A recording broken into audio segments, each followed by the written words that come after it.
एक महात्मा जी नदी के किनारे बैठकर सुबह सुबह आवाज लगाया करते थे, जो चाहोगे वह पाओगे। यह उनका प्रतिदिन का कार्य था। नदी पर स्नान के लिए आने वाले लोगों को लगता कि वृद्ध होने के कारण शायद महात्मा जी पागल हो गए हैं, इसलिए बोलते रहते हैं। सभी उनकी बात का खूब मजाक उड़ाते, कोई ध्यान न देता, पर महात्मा जी तो सारी बातें अनसुनी करके अपनी आवाज लगाते रहते। एक दिन आदत के अनुसार महात्मा जी सुबह सुबह आवाज लगा रहे थे, जो चाहोगे सो पाओगे, जो चाहोगे सो पाओगे। वहाँ से गुजरते एक परदेसी ने उनकी आवाज सुनी तो ठिठका। आवाज सुनकर वह महात्मा जी के पास चला गया। उस परसेदी ने पूछा, महाराज, आपको मैंने जो चाहोगे सो पाओगे कहते सुना। क्या आप मुझे वह दिला सकते हैं जो चाहता हूँ? महात्मा जी तो तैयार ही थे। हाँ बेटा, तुम जो कुछ भी चाहते हो मैं उसे जरूर दिला सकता हूँ, यही तो मैं रोज कहता हूँ। तुम्हें जो चाहिए सब प्राप्त करा दूंगा, बस मेरी एक शर्त है। युवक ने कहा, महात्मा जी, अगर आपकी किसी शर्त मानने से मेरी मनोकामना पूरी हो सकती है तो मैं आपकी हर शर्त मानने को तैयार हूँ, बस आप मेरी इच्छा पूरी होने का रास्ता बताएं। क्या करना होगा मुझे? महात्मा जी ने कहा, तुम्हें मेरी बात बिना कोई प्रश्न किए माननी होगी। जो कहूँगा उसे पूरी तरह मानना होगा। यदि कोई प्रश्न किया तो फिर मेरा मंत्र निष्फल हो जाएगा। अब बोलो, क्या संभव है तुम्हारे लिए ऐसा कर पाना? युवक को तो हर हाल में अपनी इच्छा पूरी करानी थी, वह क्यों मना करता? युवक जब पूरी तरह से संकल्पित होकर राजी हो गया तो महात्मा जी ने पूछा, अब बताओ तुम्हें क्या चाहिए? युवक बोला, मेरी एक ही ख्वाहिश है कि मैं हीरों का प्रसिद्ध व्यापारी बनना चाहता हूँ। महात्मा जी ने कहा, तुम अवश्य बन सकते हो। क्या तुम्हारे पास एक भी हीरा है? हीरे के कारोबार के बारे में कुछ भी जानते हो?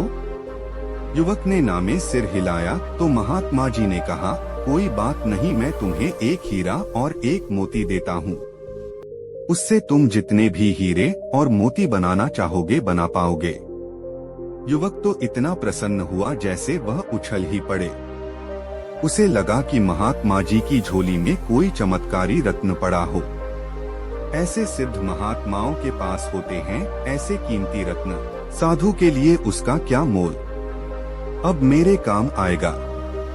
वह इसी कल्पना में डूबा मन ही मन बड़ा व्यापारी जैसे महसूस कर रहा था कि महात्मा जी ने अचानक उसके सारे सपनों पर पानी फेर दिया।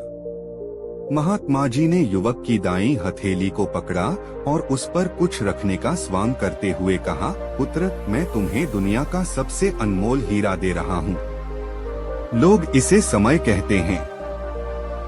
इसे कसके अपनी मुट्ठी में पकड़ लो और इसका एक पल भी मत गंवाना।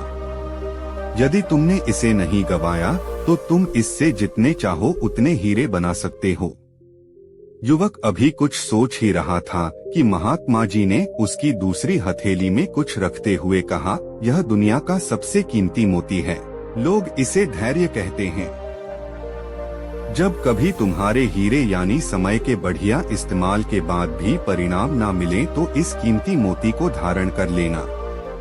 याद रखना, जिसके पास यह मोती है वह दुनिया में कुछ भी प्राप्त कर सकता है। युवक मन ही मन बुरी तरह झुंझला गया। उसको पहले तो महात्मा के आचरण पर क्रोध आया था, लेकिन उसने गंभीरता से सोचा तो उनकी बातें सही लगी। उसने महात्मा जी को वचन दिया कि अब से वह अपना समय बर्बाद नहीं करेगा और हमेशा धैर्य से काम लेगा। वह विदा लेने के लिए उठा। महात्मा जी ने कहा, मैं तुम्हें 4 वर्ष का समय देता हूँ। 4 साल बाद आकर मुझे बताना कि मेरे दिए हीरे मोती से तुमने क्या कमाया। जो युवक कुछ पलों पूर्व झुंझला रहा था, अब उसमें आत्मविश्वास झलक रहा था।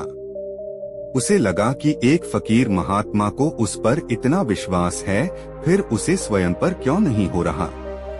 उसने महात्मा जी के चरण छूकर आशीर्वाद लिए और हीरों का व्यापारी बनने के निश्चय के साथ वहां से चला। शहर गया और उसने हीरे के व्यापारी के यहाँ काम करना शुरू किया। अपनी मेहनत और ईमानदारी के बल पर व्यापार की बारीकियां सीखने लगा। 4 साल के अंत तक वह सिर्फ कारीगर नहीं रह गया बल्कि छोटे मोटे सौदे करने लगा। उसे महात्मा जी के दिए हीरे मोती का परिणाम मिलता नजर आने लगा था। वह मेहनत से काम करता हुआ व्यापार के गुर सीख गया था और अब धीरे धीरे उसकी पहचान भी बनने लगी थी। 4 साल बीतने पर वादे के अनुसार वह महात्मा जी से मिलने के लिए आया। वह अपने स्थान पर नहीं थे।